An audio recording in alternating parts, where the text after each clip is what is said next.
NDA गठबंधन पर भारी पड़ रहा है इंडिया गठबंधन। आखिर बीजेपी के हिंदुत्व को क्यों लोगों ने नकार दिया?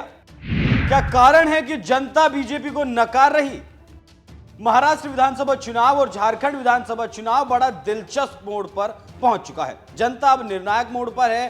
बीजेपी के हिंदुत्व को लगातार नकार रही है और सर्वे और जमीनी हकीकत जो है उसे देखकर, ग्राउंड रिपोर्ट देख रहे पत्रकारों की माने तो बीजेपी की झारखंड और महाराष्ट्र में हालत बहुत ज्यादा खराब है और जिस हिंदुत्व को लेकर आरएसएस और बीजेपी धुआंधार प्रचार कर रहे थे उसको जनता ने बुलडोज कर दिया है और ये बात कई ग्राउंड रिपोर्ट्स के आधार पर कही जा रही है। जी हां, पत्रकारों की राय है कि झारखंड और महाराष्ट्र में इंडिया गठबंधन को लेकर एक खुशखबरी है और ये खुशखबरी है कि जनता हिंदुत्व को नकार रही है। झारखंड को लेकर कहा जा रहा है कि हेमंत सोरेन सरकार की मैया योजना ने कमाल कर दिया। पत्रकारों और विश्लेषकों की राय है कि चुनाव में मैया योजना, जिसमें 2500 रुपए हर महिला को हर महीने दिया जाता है, उसने अपना रंग दिखा दिया और पहले चरण की वोटिंग में महिलाओं ने इंडिया गठबंधन को जमकर वोट किया।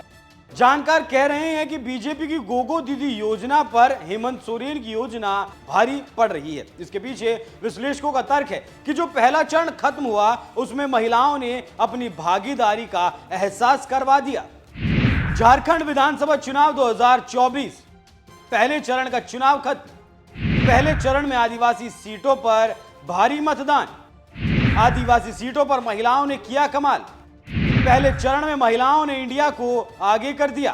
पहले चरण में 69% महिलाओं ने इंडिया को वोट दिया। पुरुषों के मुकाबले महिलाओं ने ज्यादा वोट किया। तो आप समझ सकते हैं कैसे पहले चरण में महिलाओं ने इंडिया गठबंधन को लीड दिला दी। पहले चरण में कहा जा रहा है कि महिलाओं ने 3% वोट पुरुषों के मुकाबले ज्यादा डाले। कहा जा रहा है कि पहले चरण में 15 से 20 ऐसी सीटें हैं जहां महिलाओं की संख्या ज्यादा है। आप इस तरह से समझ सकते हैं कि पिछली बार 43 सीटों में से 18 सीटें ऐसी थी जहां महिलाओं ने पुरुषों की अपेक्षा ज्यादा वोट डाले थे। इस बार आंकड़ा बता रहा है कि 35 ऐसी विधानसभा सीटें हैं जहां महिलाओं ने सबसे ज्यादा वोट किया और पुरुषों को पछाड़ भी दिया। तो आप इसे एनडीए के लिए पहली खतरे की घंटी मान सकते हैं। बीजेपी के रणनीतिकार ये रणनीति बना रहे थे कि भले ही आदिवासी महिलाएं हेमंत सोरेन को वोट दे दे, लेकिन कम से कम ओबीसी महिलाएं वोट ना दे। लेकिन बीजेपी और अमित शाह का आकलन धरा का धरा रह गया और इस बार तीर कमान यानी सोरेन की पार्टी को जमकर वोट किया गया। बीजेपी ना चाहते हुए भी ओबीसी महिलाओं को सोरेन की तरफ जाने से रोक नहीं पाई और ये बीजेपी के लिए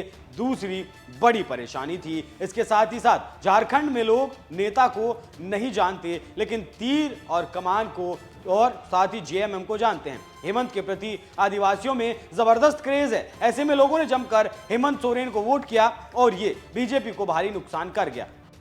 और अब जो पहले चरण के बाद चुनावी नतीजे सामने आ रहे हैं, जो वोट परसेंटेज सामने आ रहा है, उसकी भरपाई करना अगले चरण में बीजेपी के लिए एक मुश्किल काम रहेगा।